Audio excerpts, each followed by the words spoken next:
Zico, the ghost from South London, disappeared for years only to return with a ruthless plan that could shatter the UK's criminal underworld. Across Birmingham, the Handsworth Vultures and London's Croft crew faced a deadly choice: continue fighting each other, or join forces against an unstoppable foreign cartel threatening to take everything. This is the story of a fragile alliance born in fire, betrayal lurking in every shadow, and a war where loyalty can cost you everything.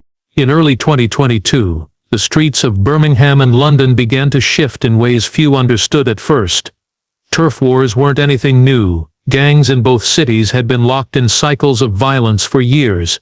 But this time, something felt different. The usual feuds between postcode crews turned more intense, less predictable. It wasn't just about revenge or territory anymore.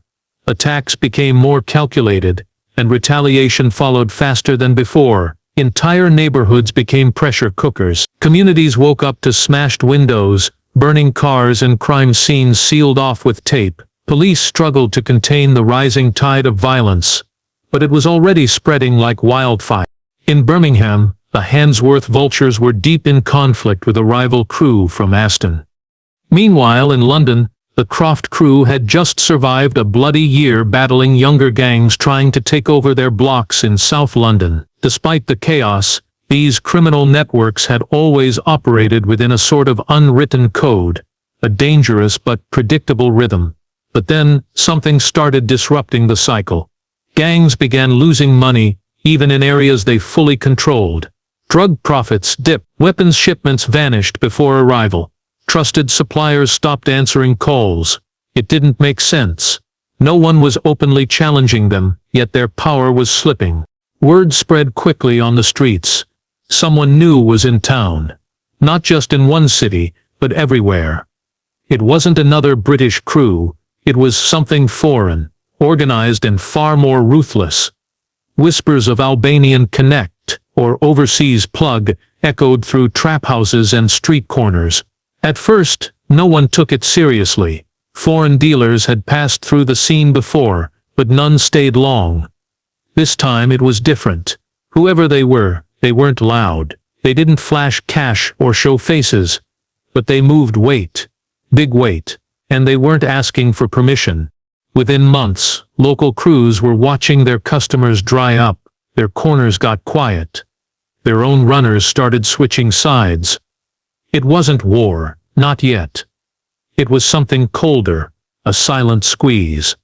Those who spoke up vanished. Others tried to fight back and found themselves arrested in carefully timed police raids. It became clear, this wasn't just about drugs or money. It was about control, and something larger than the UK underworld was making its move. The gangs had ruled their streets for years, but the game had changed. And most didn't even realize it until it was already too late. The true identity of the silent force sweeping through Birmingham and London began to surface. It was the Albanian Mafia, specifically a syndicate known on the streets as the Red Line. Unlike the local gangs, Red Line didn't play by traditional rules. They weren't caught up in postcode wars or petty beef. Their goal was dominance, and they were willing to achieve it through precision, strategy, and extreme violence when needed. Red Line had built their network carefully, starting years earlier by using legitimate freight companies to smuggle cocaine into the UK through coastal ports like Felixstowe and Southampton. They didn't move like a street crew. They moved like a corporation. Their top players wore suits, drove leased luxury cars, and blended into high-end apartment blocks. Their muscle, however, was a different story. Cold, efficient, and fearless. These men came from backgrounds steeped in war and poverty. They had no concern for local hierarchies. If someone stood in their way, they were removed permanently. Within just a few months, Red Line had muscled into the cocaine distribution lines from East London to the Midlands. They offered better product, lower prices, and faster service. Local gangs were caught off guard. While they were busy watching rivals across the street, the Albanians came in from the shadows and undercut them completely. Their reach wasn't just physical, it was financial. Red Line had cash, and they used it to launder drug money through car washes, barber shops, and high-street restaurants. What made Red Line so dangerous was their ability to blur the lines between criminal and clean. They weren't just moving drugs, they were embedding themselves in the UK economy. They paid for silence, bribed low-level police officers, and infiltrated logistics companies. When crews tried to push back, they didn't get a warning, they got disappeared. Bodies were found in canal locks or never found at all. Many smaller gangs began to fold under pressure, choosing to work for Red Line rather than fight. Others weren't given a choice. In South London, a crew leader was found in the boot of his car, hands bound, eyes missing. In Birmingham, 3 trap houses burned to the ground in a single night. Fear took over the streets. This wasn't a turf war anymore. It was a takeover. And the message was clear. Red Line was here to stay. As the grip of Red Line tightened, panic started to spread among the local crews. The old power structures were collapsing. Gangs that once dominated their neighborhoods were now operating in fear. Drug sales were down. Profits were disappearing. Safe houses weren't safe anymore. For the first time, some of the most violent and prideful gang leaders in the UK began to ask themselves an unfamiliar question. How long could they survive on their own? By the summer of 2023, a quiet message began circulating through trusted runners and old prison contacts. A sit-down was being proposed. Not a meeting of friends, but of enemies. Representatives of the Croft crew in South London and the Handsworth vultures from Birmingham were being asked to come to neutral ground. The idea seemed insane. These two groups had spent years trying to destroy each other. Blood had been spilled, families torn apart, but things had changed. Red Line wasn't just taking territory, they were dismantling the entire game. The meeting was arranged in an abandoned warehouse on the edge of the West Midlands. Phones were left at the door. Everyone was searched twice. The atmosphere was tense. Nobody smiled, nobody trusted anyone. But for once, no one came to shoot. They came to talk. The conversation wasn't emotional. There were no apologies or handshakes. It was business. Cold and necessary.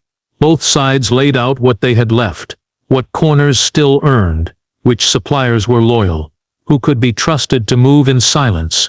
They didn't come to unite. They came to survive. Out of that uneasy conversation, something new was born, the urban circle. It wasn't a gang, it wasn't even a true alliance. It was a fragile structure built on desperation.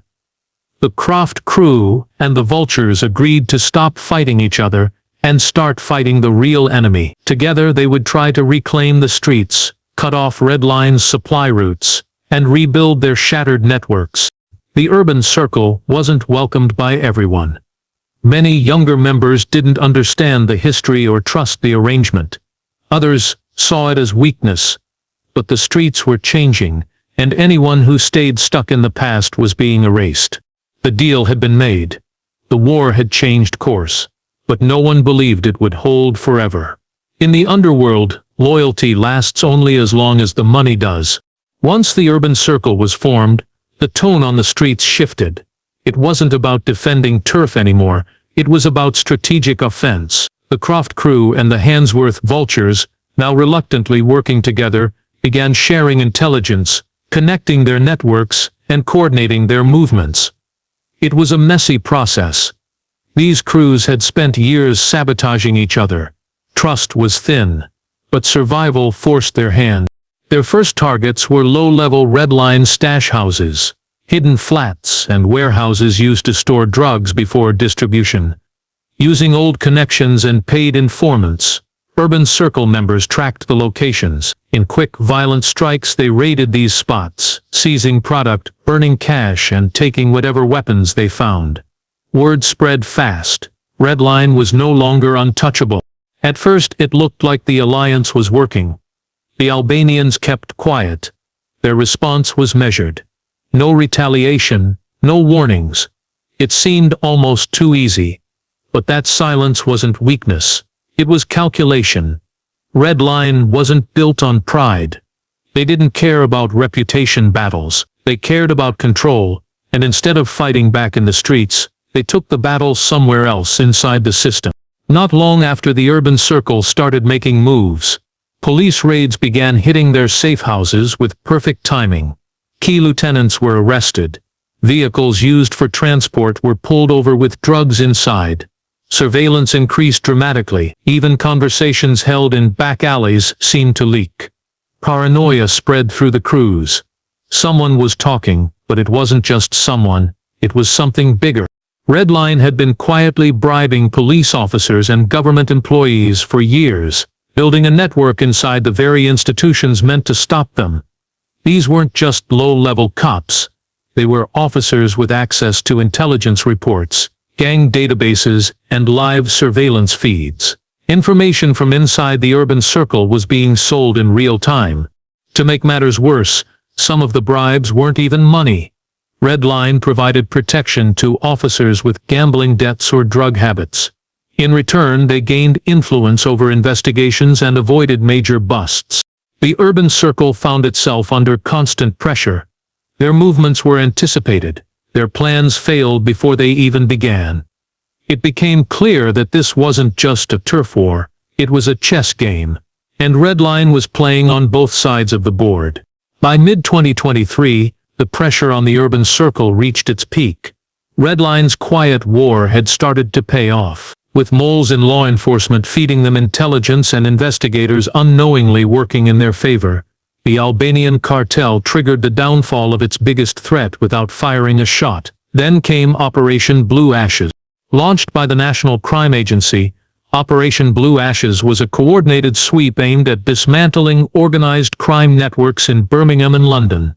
On the surface, it looked like a routine crackdown, another headline about gang arrests and drug seizures, but to those on the inside, it felt targeted, surgical. Urban Circle members across both cities were pulled from homes, cars and stash houses in coordinated early morning raids. Weapons were seized, phones were tapped, trap lines went dead. In just 3 days, over 40 crew members were arrested, including key tacticians responsible for logistics, recruitment, and movement of product. It became clear to the gang leaders that these raids were too precise to be based on regular surveillance. The police knew addresses that had been changed just days before. They knew meeting spots only discussed in private. They had names that were never spoken on the phone. Red Line's reach had gone deeper than anyone imagined. Inside the circle, paranoia turned into distrust. Leaders began to suspect each other. Meetings were cancelled, alliances frayed. While the original truce between the Croft crew and Handsworth vultures remained, the younger members started questioning whether the alliance was even worth it. Morale dropped. The unity that once gave them a fighting chance was cracking under the weight of suspicion. Meanwhile, Red Line capitalized on the chaos. The moment Urban Circle members were arrested, the cartel moved in to fill the vacuum. Their runners took over corners, their dealers stepped into clubs, estates, and trap houses without resistance. Old rivals either bowed to their control or disappeared. The pace at which they advanced made it clear that the police crackdown had been timed perfectly, not to clean up the streets, but to clear a path. For the Urban Circle, it wasn't just a loss of manpower, it was a complete collapse of momentum. What had started as a bold stand against foreign control was now a losing battle on multiple fronts, and Red Line, untouched and still expanding, watched from the shadows as their enemies were picked off one by one. Just when it seemed the Urban Circle was finished, a name resurfaced that many had stopped speaking years ago. Zico. Once a feared enforcer in South London, began quitting. Money stopped flowing, and most importantly, the silence that had protected them for so long began to crack. The Urban Circle, now weakened and disorganized, watched from the sidelines. Zico never formally aligned with them. He didn't ask for permission, but his actions gave them breathing room.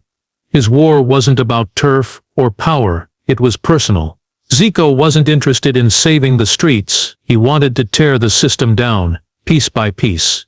And he was willing to burn everything to do it.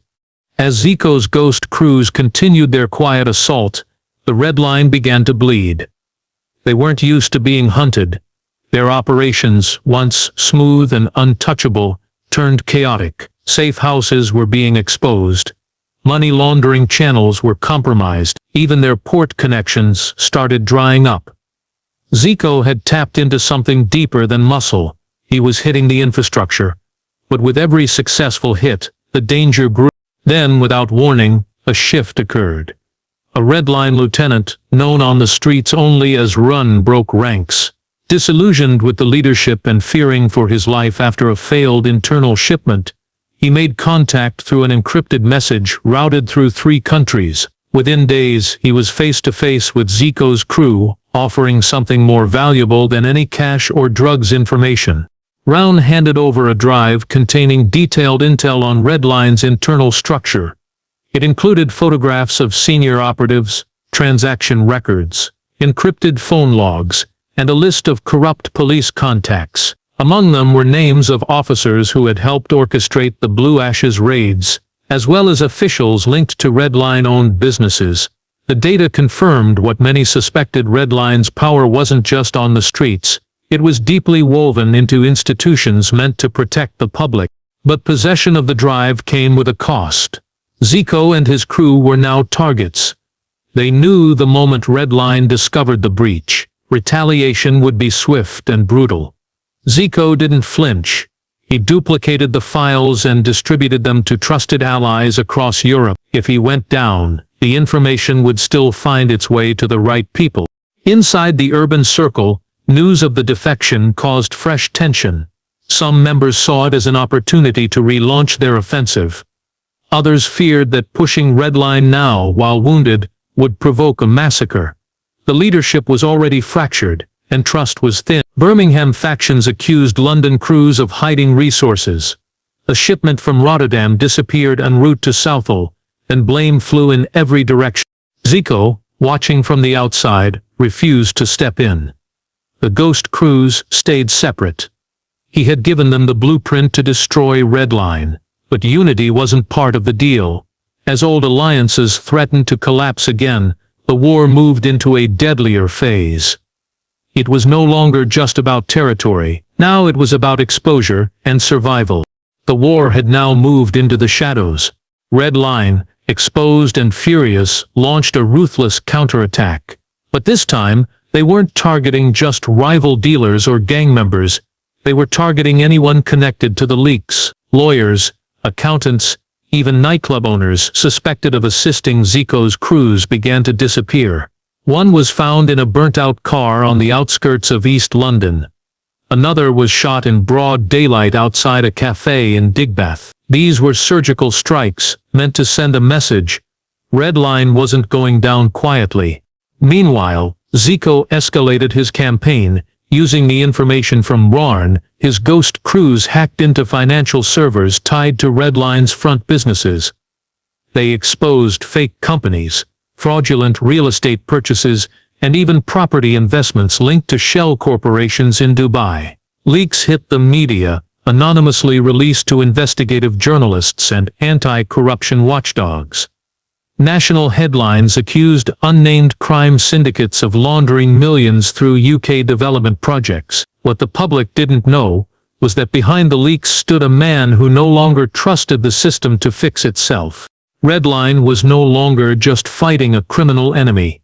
They were being dismantled from within the digital space, with their operations crumbling under legal and financial scrutiny. But that didn't stop them from retaliating with extreme violence. A well-known music producer with ties to the urban circle was gunned down outside a studio in Tottenham. A stash house in Birmingham's Bordsley Green was blown up in the middle of the night.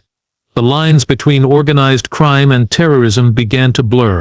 As fear returned to the streets, Zico's ghost crews had to adapt. They split into smaller units, rotating members and changing vehicles daily. Their operations became faster, harder to trace. Zico operated from safe houses across Europe, constantly on the move, communicating only through encrypted channels. Every step he took tightened the noose around Red Line's neck, but also around his own. Back in London and Birmingham, the urban circle tried to hold together. The leadership was fractured, with some pushing for peace and others demanding an all-out offensive. But the foundation was crumbling. Mistrust ran deep, and without Zico's direct involvement, coordination was falling apart. The streets had become a chessboard soaked in paranoia. Every move triggered a counter. Every alliance risked betrayal. What had started as a bid to protect turf was now a covert war against an empire. And no one, not the gangs, not the police, not the public, was safe from the fallout.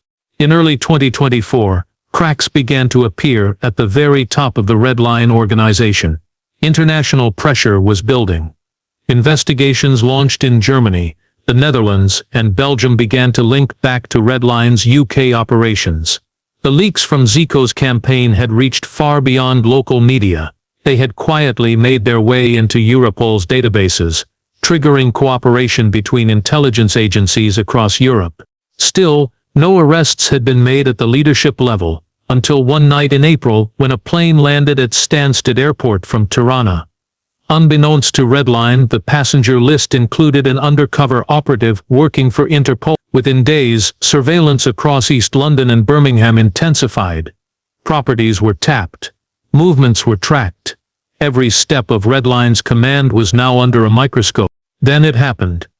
In May, a series of international warrants were executed simultaneously across 4 countries.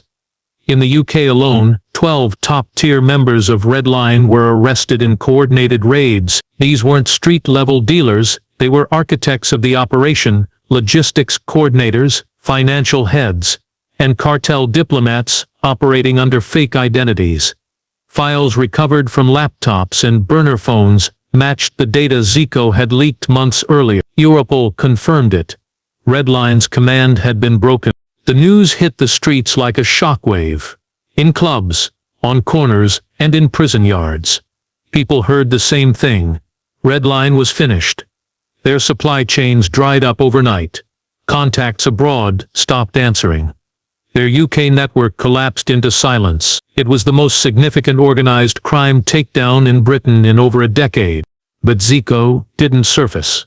No celebration, no press, no claim of victory. He had disappeared just as quickly as he had returned. Some said he was hiding in Spain under a new identity. Others believed he had been taken out quietly to stop further leaks. No body was found, no trace. For the urban circle, the fall of Red Line brought temporary relief. Old territories were reclaimed, trap houses reopened, profits slowly returned. But the unity that once held the circle together no longer existed. Without a common enemy, the fragile truce began to fracture. Gangs started drifting back into old patterns, testing boundaries, questioning loyalties, reigniting long-dormant rivalries. Red Line was gone, but peace hadn't arrived. It never really does. In the underworld, removing a king doesn't end the game. It just resets the board. With Red Line dismantled and their leaders behind bars, the UK underworld entered a new phase. One filled with uncertainty and shifting alliances.